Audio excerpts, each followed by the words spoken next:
ہمارے آقا و مولا حضور پر نور شافع یوم النشور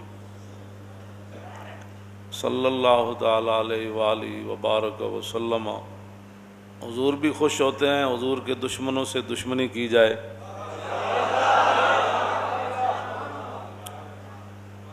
اور اللہ رب العالمین بھی یہی چاہتا ہے کہ رسول اللہ کے دشمنوں کے ساتھ دشمنی ہی نہ کی جائے بلکہ ان کی مرمت بھی کی جائے۔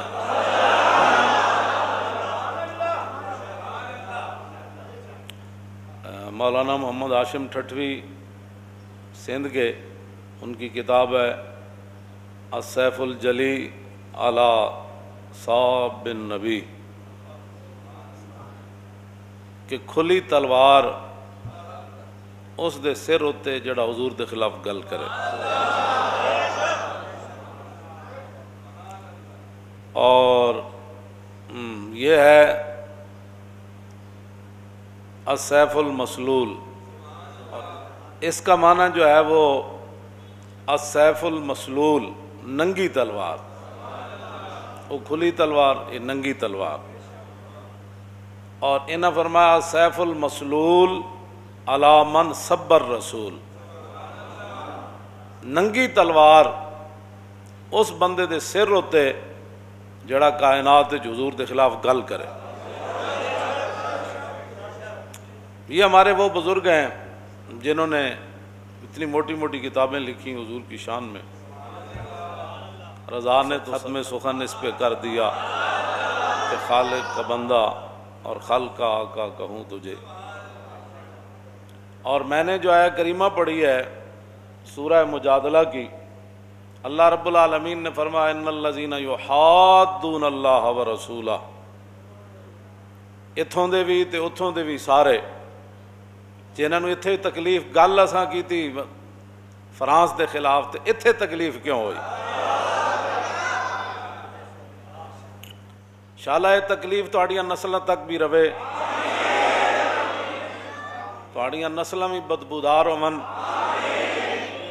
ہوتے کہاں خلیل و بنا کعبہ و منا،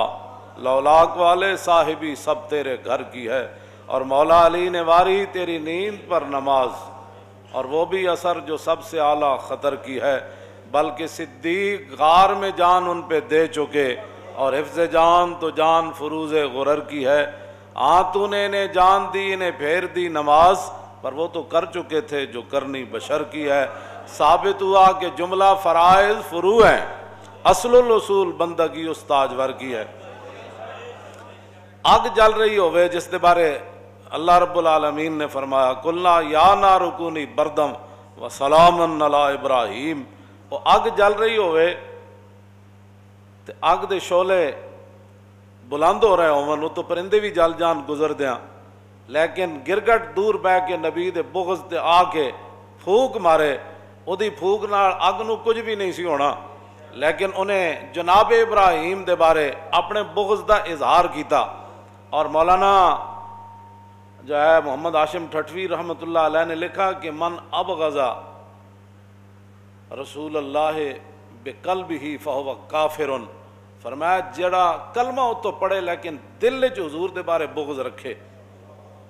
کہاں دے دل وچ گزر جائے حضور دے بارے تو وہ بھی کھلا کافر ہے۔ زبانی کہنا تو بڑی دور کی بات ہے نا، دل وچ تو کہے نہیں جی بالکل نہیں جی ٹھیک ہے ساری باتیں، ہم بھی عاشق رسول ہیں، لیکن تو پھر یہ لیکن کا کیا مطلب ہے؟ جب عاشق رسول ہے پھر لیکن تو بات ہوتی نہیں ہے۔ رسول اللہ نے خود فرمایا کہ جدو میری عزت دی گل آنی، اے عمیر بن عدی جدو مار کے آئے اسماء بنت مروان یہودیہ عورت نو، اور 3 جرم کر دی سی، ایک تو یہ کہ رسول اللہ دے خلاف گلاں کر دی سی، دوسرا وطیب الاسلام، اسلام دے عیب کٹ دی سی، تیسرا وتحرض علی النبی، کہ لوگاں نو بھی کہندی سی حضور دے خلاف گل کرو، اے 3 جرم کر دی سی عورت ایسی یہودیہ۔ لیکن نابینا صحابی عمیر بن عدی جدو آپ نو پتہ چلیا تو آپ نے پھر نظر منی، انہوں نے کہا یا اللہ تیرے حبیب گئے ہوئے بدر وچ، تے جدوں رسول اللہ واپس آن گے نا تے میں اس عورت نو قتل کر دیاں گا۔ اس واسطے جنہاں نو اللہ تعالیٰ نے فرمایا نا ان شر الدواب عند اللہ الصم البکم الذین، فرمایا جانوروں میں سے سب سے بدترین جانور وہ ہیں وہ کافر۔ ہاں یہ تو کہتے ہیں انسانیت کی بات کرو، میں نے کہا تھا تو قرآن کہتا ہے، یہ سورہ انفال انہوں نے نصاب سے نکالی اس لیے تھی کہ اللہ رب العالمین نے فرمایا ان شر الدواب عند اللہ الصم البکم الذین لا یعقلون، فرمایا میرے حبیب سارے جانور کائنات تھے انہاں تو بدترین جانور ہوئے کہ جڑا اللہ رسول دی گل سنے نہیں۔ ہاں ان شر الدواب الصم البکم، تے بہرے بھی ہیں تے نال گنگے بھی ہیں تے نال انہاں دے دماغ بھی گندن، انہاں دی سوچ ہی گندی ہو گئی۔ وَلَوْ عَلِمَ اللَّهُ فِيهِمْ خَيْرَ اللَّهِ اسْمَعُهُمْ إِنَّكَ لَا تُسْمِعُ الْمَوْتَىٰ ہے نا، اللہ نے قرآن میں فرمایا میرے حبیب تسی مردے نو نہیں سنا سکتے۔ بعض لوگوں نے یہ ایت چک کے تے انبیاء اور رسولاں دے بارے تے اور اولیاء دے بارے چک کے لے گئے کہ جی بندہ مر جائے تے تسی مردے نو نہیں سنا سکتے۔ مردے تو مراد ہے کافرن، چلتے پھردے مردے جڑے۔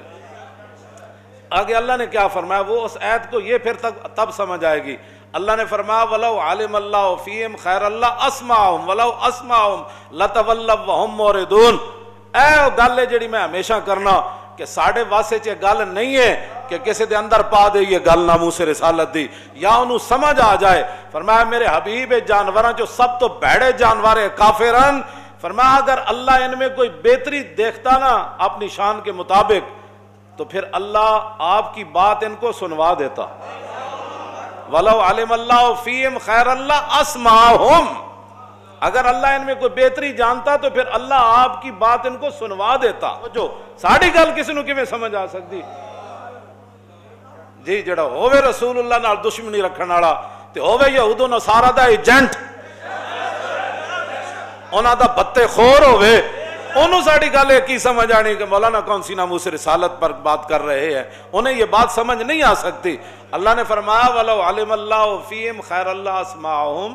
وَلَوْ أَسْمَعَهُمْ لَتَوَلَّوْا وَهُمْ مُعْرِضُونَ۔ میرے حبیب ان میں کوئی خیر تو ہے نہیں، اگر کوئی خیر ہوتی تو اللہ ان کو آپ کی بات سنوا دیتا، ان کے کانوں تک چلی جاتی، ان کے دماغ تک وہ بات چلی جاتی۔ وَلَوْ أَسْمَعَهُمْ لَتَوَلَّوْا وَهُمْ مُعْرِضُونَ۔ اللہ نے فرمایا جی آپ دی گل انہوں نے سنا بھی دیندا تاں وی انہاں نہیں سی مننا،